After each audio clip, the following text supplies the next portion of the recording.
Right, we're filming again. Is there anything you've seen on telly that you recommend or anything? Or well, I think Peter Robinson, the chief executive of Liverpool's died. I think, because they were doing a hand clap for him the other day. Right? Yeah. Well, you're usually quite good at deaths. I mean, when people have died. No, because you're mocking me about it now. No, but your interest, and it's one of your interests. Well, I don't know. I don't understand why it's such an interest. That's the thing. I think it's fear. I think it's a fear of death that does it, actually. Because I've looked at ways of doing it, I must admit. Yeah. What?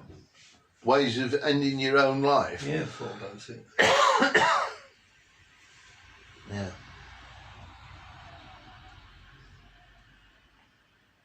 What would you do? I mean, that was an awful situation. You know, when the aeroplanes crashed into the Twin Towers in America. Yeah. I mean, what would you have done if you were above the fire that was? God knows.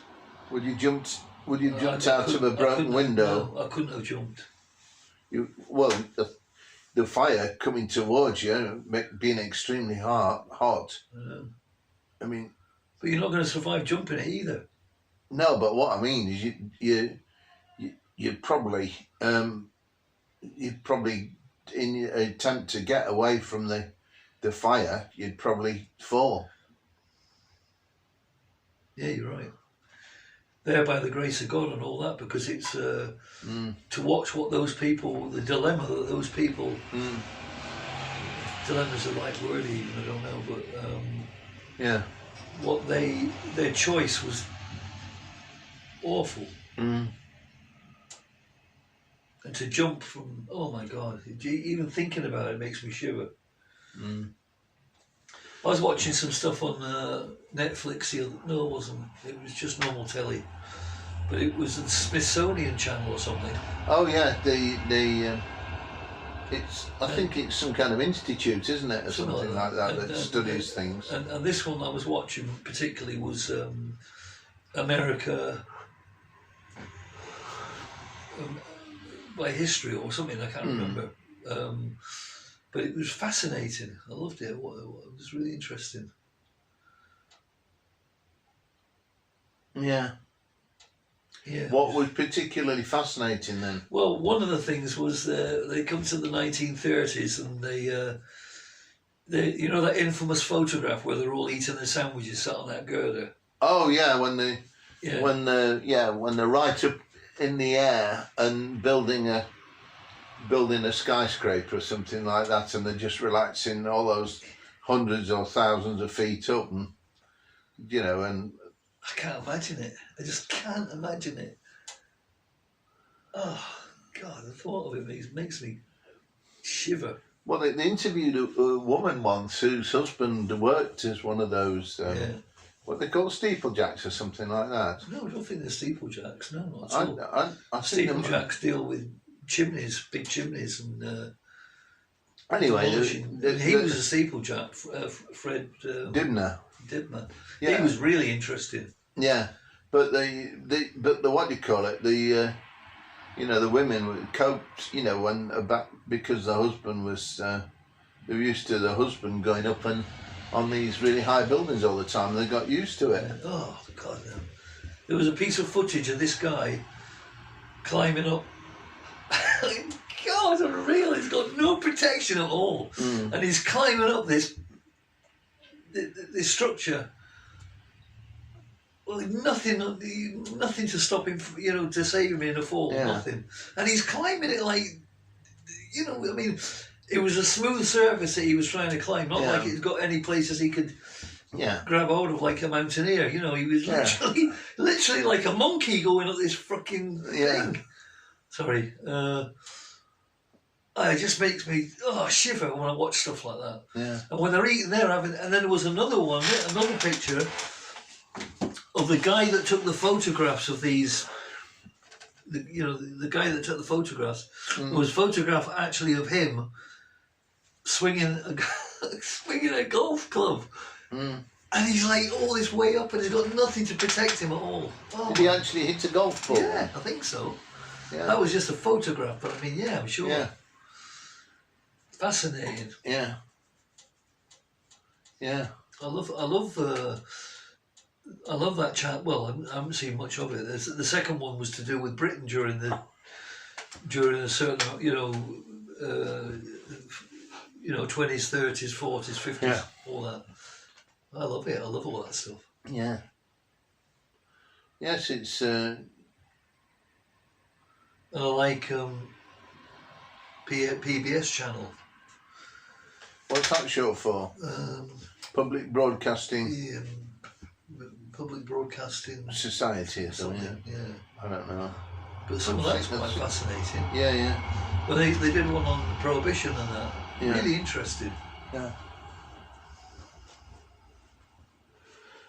Then I was watching one about Bonnie and Clyde. Talk about overkill, bloody hell! What you mean? When they ambushed them, when the police ambushed Bonnie and Clyde. Oh, you mean she was riddled with bullets. She was shocking. Yeah. Yeah. And because the respective Bonnie's family didn't want her buried with Clyde. You know what I mean? Bonnie, I think everybody was of the opinion or the wish that they be buried together, but they weren't. I used to know that song. Bonnie and Clyde,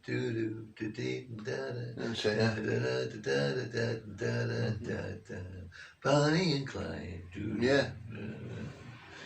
They're making until one day they died.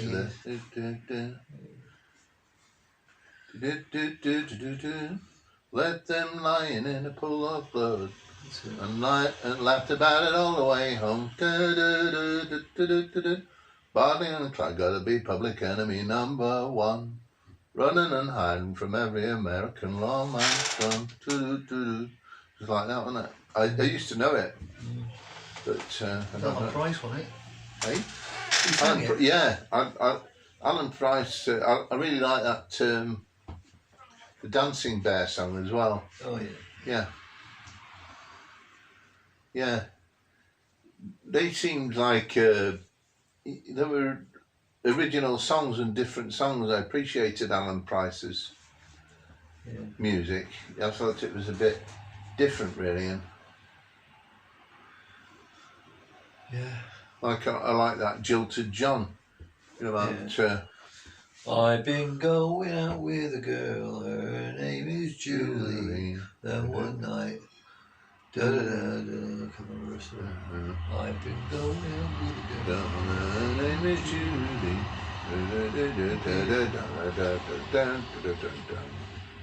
I do remember it. Yeah. I've got it, so I've got it on a single then. Yeah, but it was just really different, wasn't it? Yeah. Sheffield lad, wasn't he, Graeme fellas? Yeah, well, I think he still does his comedy. Really, he did. Did he do that Shuttleworth? That I think he might do. Yeah. Yeah. Isn't there a comedy series? Doesn't he do that Count Arthur Strong as well? Is that him as well? Which one? Count Arthur Strong. Don't know. I think that might be the same person. He seems very similar anyway. He's like a dour character, really. Yeah. There was one of them going back to PSB, what do you call it? PBS, is it? PBS. There was one of the subjects they did was on a very famous solicitor called, I don't know his first name, but his second name was Darrow. Ah. And he was kind of like a legendary solicitor of the day. Oh yeah. 30s, the 1930s, you know. Yeah. because he was brought in to defend a couple of people. I can't remember their names now, but they or if they killed kids or not, I can't remember now. But they did. They went to prison, but he managed to get their sentence, really low. Do you know what I mean? Yeah. They carried a lot of. They had a lot of financial oomph behind them, I think, to be able to afford this guy in the first place. Yeah. Yeah. But yeah. That was an interesting film I saw. It was called Nightmare Alley. Don't know. And I spoke it's that what do you call it, Del Toro or something, that director. Is it Benito del Toro or something like that? I'm sure. He's a Spanish director, and it was a sort of like a dark drama about this guy who sort of he started helping out at a sort of like a freak kind of show, kind of amusement thing on the edge of an American town, and he eventually became what is called a what's it called? Somebody who discerns things or something. It's a bit of a con, They'll work with somebody and they'll notice something that somebody's wearing or something, and they'll come out with some information about them, and then the person then is convinced that that the person knows something about them from a sort of a supernatural source. I think it's called a mentalist.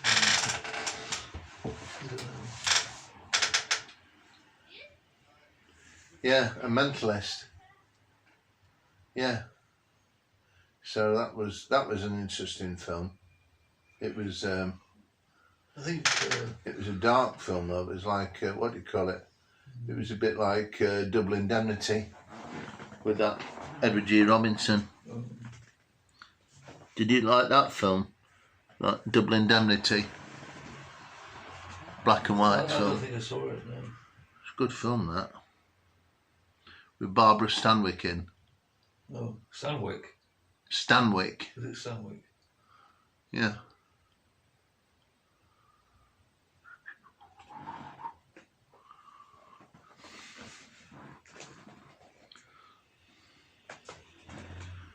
Hmm.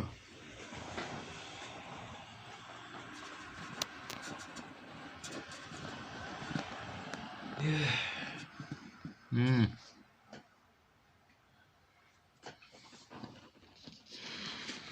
Try to get on the allotment tomorrow if I can. There aren't protesters, are there? What? There aren't protesters stopping you go on. No, just me protesting to myself about going on. I just can't get. I just can't seem to get going with it. Probably.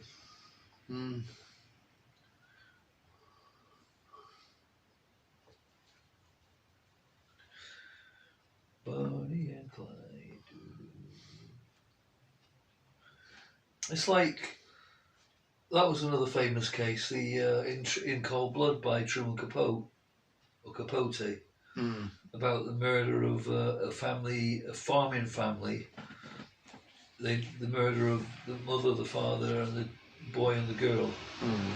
They were these two people, Hickok and Perry, small time crooks really. They heard that the guy kept his money on the premises, but and they killed him with shotguns and shot him.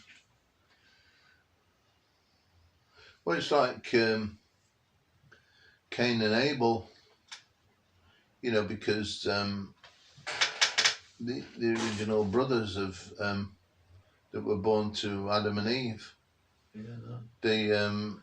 Because Cain slew Abel because God thought that the sacrifice that Abel had produced was better than the one that Cain had produced. And God warned him. He said, look, you know, evil's crouching at the door, be careful. And he didn't heed the warning, and that's why he ended up killing his brother. So I would imagine it'd be a similar kind of scenario as far as, you know, knowing there was some money in a house and everything like that. And which there wasn't, as it turned out. Yeah. But there was enough, the thought of it was enough to entice them, really. Yeah. People still drive out there and look at the house. The house and the land around it is in Kentucky. So big farming areas. And, the house is a pretty nice looking house, really. It's not been left to rack and ruin. It's been, people have lived in it, you know what I mean? Which is good, really, because it's a nice looking house.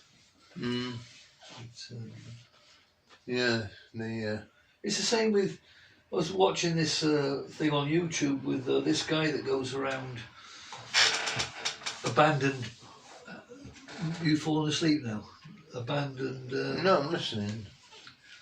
Abandoned houses, for example.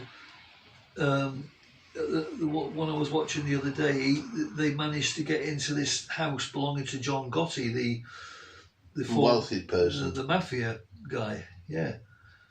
And he's been dead now well over 10 years, Gotti. And yet the house, these people have got, I don't know how they've done it. How do they get access to go into the house? And why is it? Because the house has been unoccupied for all this time. How come it hasn't either fallen into disrepair, or it's just not been, or how come it's not been vandalised? Do you know what I mean? It might have been a caretaker, or it might be on a private estate or something. Yeah, it must be that. It must be security guards or something. Yeah. Must be. Because he was taking us through the rooms, you know, and for example, the television was top of the range telly in the 80s, but big boxy thing, you know what I mean? But loads of cars, you know, the gardens have become overgrown, and as you go round, there's some of his cars just where the grass has grown through them and everything. You know what I mean? Shock, such a shame.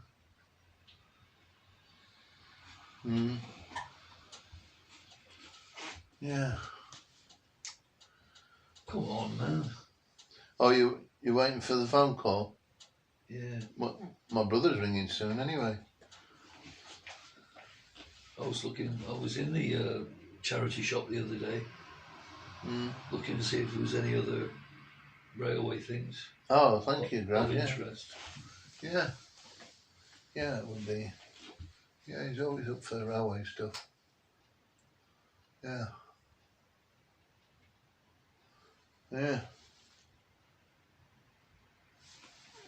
Might turn the phone off now because he'll be ringing in a minute. Thanks for watching. I hope you found some of it interesting. You're going to say goodbye to the turtle? No.